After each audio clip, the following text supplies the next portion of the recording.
mal se passer. Et finalement, non, tout va toujours très bien, c'est plutôt la meilleure partie des gens que tu essayes de filmer. Bah oui, parce qu'il faut se méfier des a priori. On en a tellement. Donc oui, tout n'est pas dangereux, quoi. Et puis j'aime bien parler aussi des gens qui sont de côté dans la société, en fait. Parce qu'on passe souvent devant ces gens-là sans les regarder. Et je pense que si on les regardait davantage, on y verrait beaucoup plus de beauté. C'est humain, en fait. Enfin, c'est ça qui m'intéresse. C'est des humains. Des humains. Est-ce qu'il y a... Peut-être t'as mis le bon t-shirt, toi, ça se... Est-ce qu'il y a des questions? Ah, mais oui, j'avais pas vu.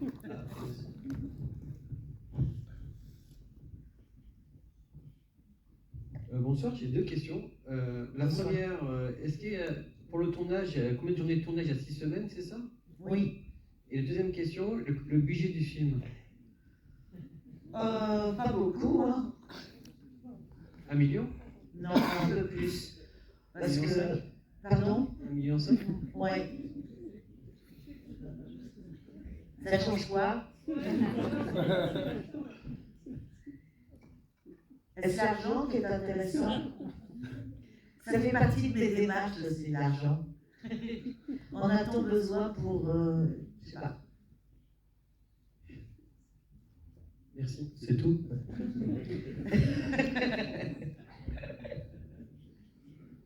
Est-ce qu'il y a une autre question?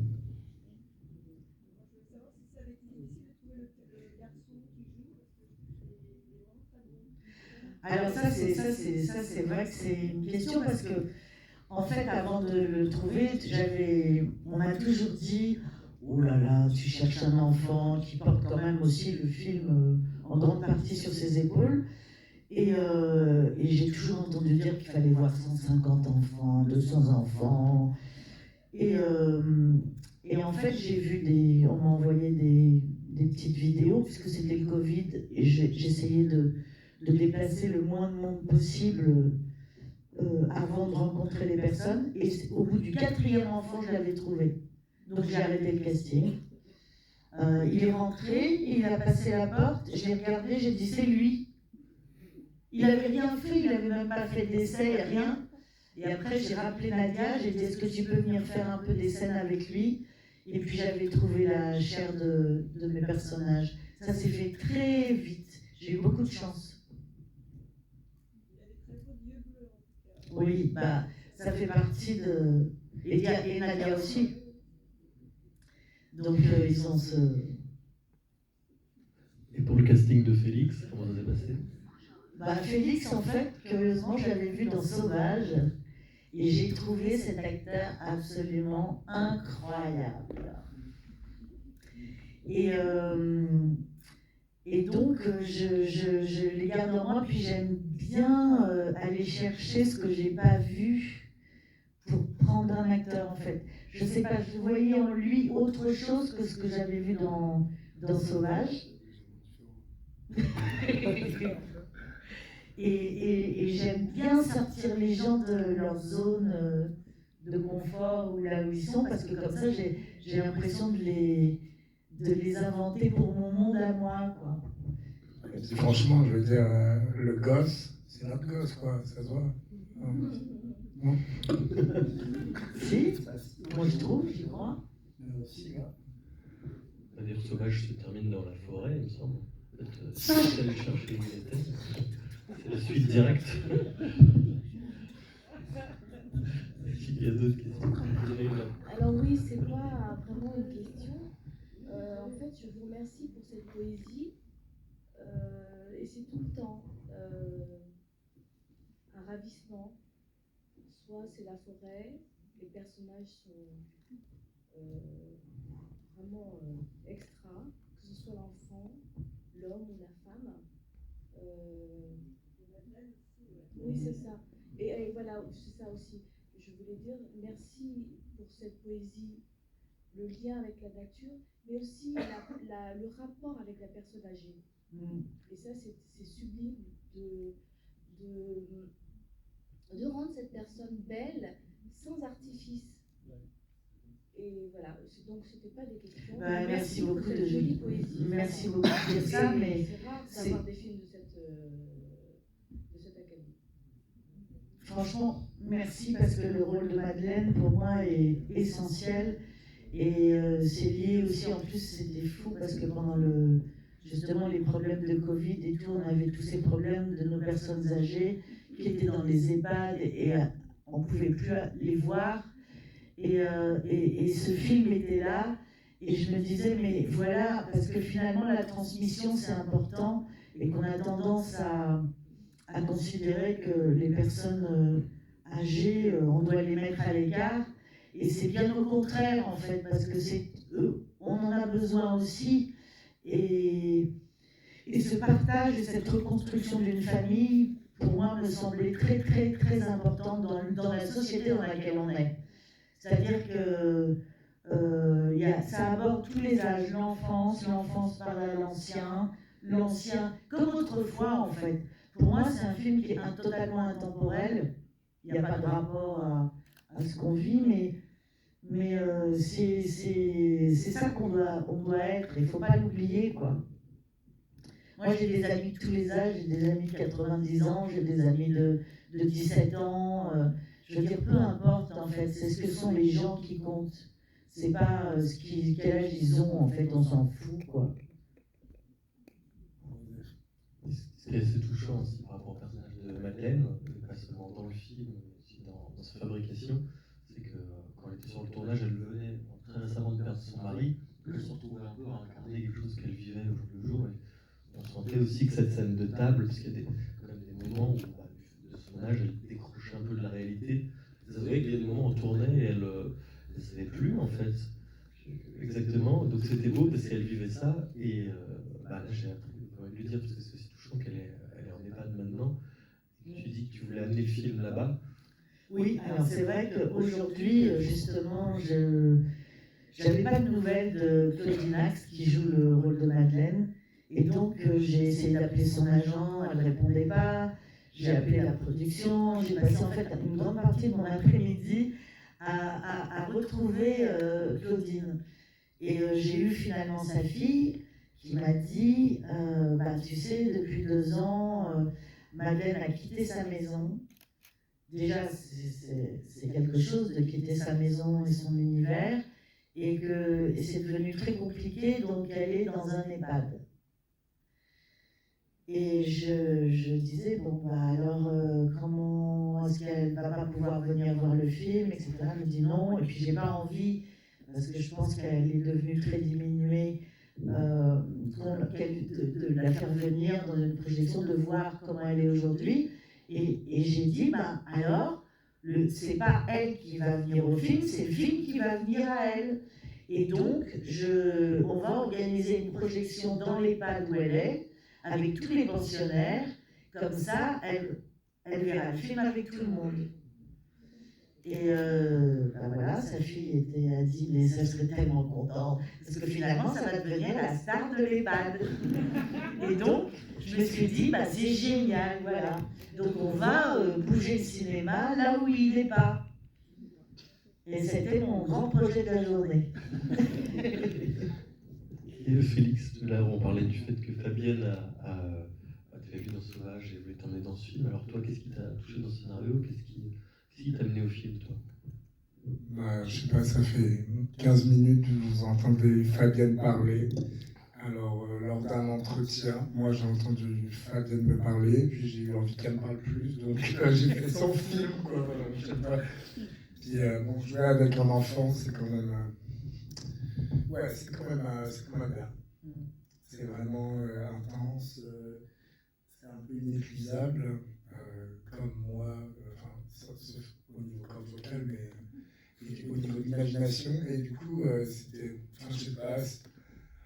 Ma mère, elle a adoré le roman, alors du coup, je me suis dit, alors tu fais une pierre de coups, en même temps que elle est heureuse, et puis tu tournes avec Fabienne Berthaud, donc j'y suis allé.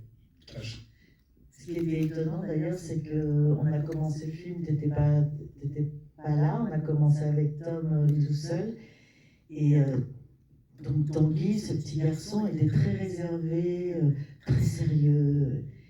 Et à partir du moment où il est arrivé sur le plateau, il s'est mis à rire, à sourire. Il avait tout le temps envie d'aller. Il avait retrouvé on avait l'impression qu'il avait trouvé son père. C'est vrai, hein? Non, c'était assez cool. D'ailleurs, c'était assez.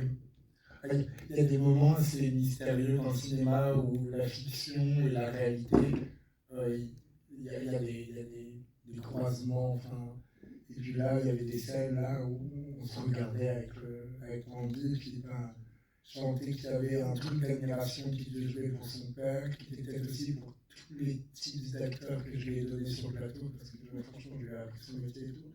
Mais c'est mon poulain maintenant, c'est pas mon fils, mon poulain.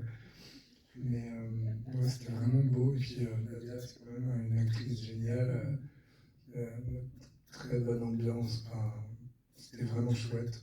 Madeleine, c'était plus difficile de jouer avec, parce qu'il y avait encore plus de croisements avec la fiction. Et du coup, j'étais un peu épuisé par le moment, mais enfin, ouais, c'était une expérience joyeuse, dans des beaux endroits, avec une caravane pleine de coccinelles. C'était vraiment cool.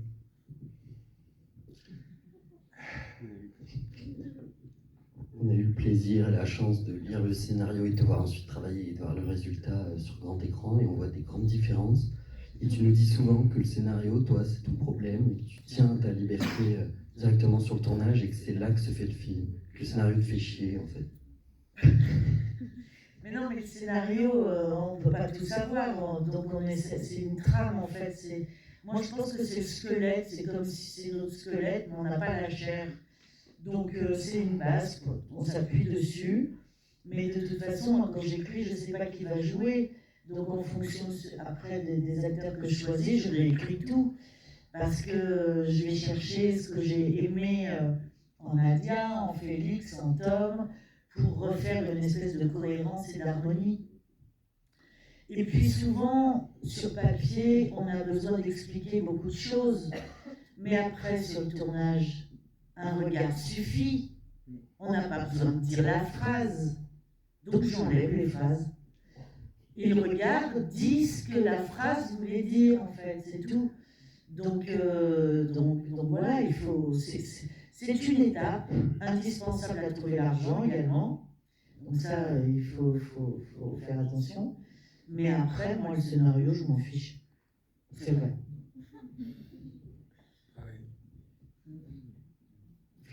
Est-ce qu'il y a d'autres questions? Mais justement, cet enfant, vous disiez que vous n'avez pas l'impression de le diriger, mais j'imagine que quand même vous avez dû appréhender le tournage et tout ça. Comment est-ce que vous avez travaillé avec lui? À l'instinct, comme lui en fait. Mais de toute façon, Tanguy, c'est un acteur formidable. Hein.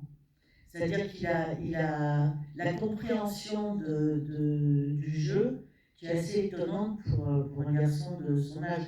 Parce que finalement, il n'a pas tourné beaucoup. Je crois qu'il avait fait un court-métrage avant. Mais il est très... ce que j'avais remarqué quand même quand j'ai fait les essais avec lui et Nadia, il écoute, il est là, il joue pas. Et puis comme tout se lit sur son visage, c'est un grand acteur en fait. Parce qu'il ne fait rien. Et moi je dis toujours aux acteurs avec qui je travaille, fais rien. Parce que il faut rien faire en fait. La caméra se charge d'attraper les choses. Et j'aime pas voir le jeu. Je voudrais, à chaque fois que je fais un film, j'ai l'impression que c'est comme si je faisais un documentaire sur des gens. Il faut que j'y croie voilà quoi, tout le moindre truc qui est joué ne me plaît plus. Je dis non, arrête de faire ça. En plus, comme je cadre et que je parle en tournant, je dis non, recommence. Mais je ne dis pas comment il faut recommencer. Il faut juste recommencer. Jusqu'au moment où on trouve. Mais alors je me demande, est-ce que l'acteur ne fait vraiment rien ou est-ce qu'il fait croire qu'il fait rien dans ce cas-là? Toi, le revers de ça, quand je te dis ne fait rien, qu'est-ce qui se passe vraiment dans le moment du jeu? Est-ce que tu as quelque chose à faire en termes de... D'abord, je te fais un sur ta phrase et ensuite je te réponds. Bah, c'est juste, c'est des situations dans lesquelles naissent des émotions. Voilà. Si tu veux, quand toi t'es en train de faire ton coq et que t'as Fabienne qui a 15 kilos de caméra sur l'épaule qui te dit ouais c'est la merde ça, arrête de jouer et tout, bah là d'un coup ça te fait un peu chier, mais en fait finalement bah, c'est pas mal, donc t'acceptes. C'est des situations où c'est pas vraiment. Il n'y a pas de méthode, il n'y a pas de metteur en scène, c'est pareil. Mais Oui, c'est vrai. il y en a des quand même plus cool que d'autres. Fabienne Berthaud, super cool. Au Tanguy, justement, qu'est-ce qui t'avait plu, c'était qu'il jouait pas, il faisait du non-jeu. C'est ça que tu recherches en fait. Ah oui, moi j'ai besoin de croire quand je vois un film. Si je sens la fabrication, je me sens pas bien. J'aime pas, j'y crois pas. C'est pour ça que j'aime tant Cassavetes, par exemple, parce que quand on voit Gina Roland jouer dans Une femme sous influence, c'est Opening Night et tout, elle est vibrante. Elle est dans la vérité de son jeu, donc j'aime ce cinéma-là, en fait. Gina Roland? Toi aussi, tu fais un peu beau, ouais. Est-ce qu'il y a d'autres questions?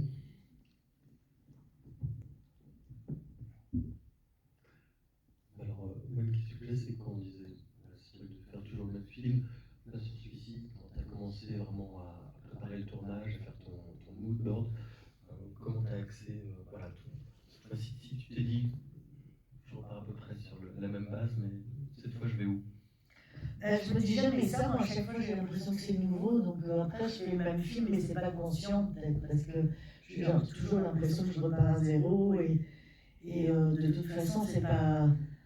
Le film précédent j'étais en Mongolie, le film d'avant j'étais aux États-Unis, là je suis dans la baie de Somme, je sais pas, je voyage, et je voyage avec mes personnages.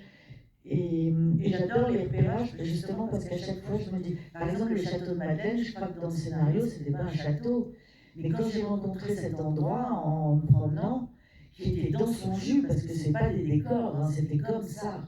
Je suis rentrée dedans et j'étais comme une enfant. Tout était incroyablement merveilleux. Et cette notion de conte, j'avais envie parce que je trouve que c'est un peu un conte en même temps, un petit conte moderne comme ça, avec Madeleine qui est toute brindille, avec ses longs cheveux, c'est un peu les contes de Hansel et Gretel et toutes ces choses-là. Eh bien, je me suis dit, bah, c'est là que va vivre Madeleine. Il faut que je rencontre les lieux où vont vivre mes personnages. Mais je ne sais pas comment je fais. C'est compliqué d'expliquer l'inconscient. Je ne sais même pas si ça s'explique d'ailleurs, l'inconscient. Ouais. J'ai une grande part d'inconscience. Je pense que si j'étais conscient, je ne suis pas sûre que j'oserais faire un film.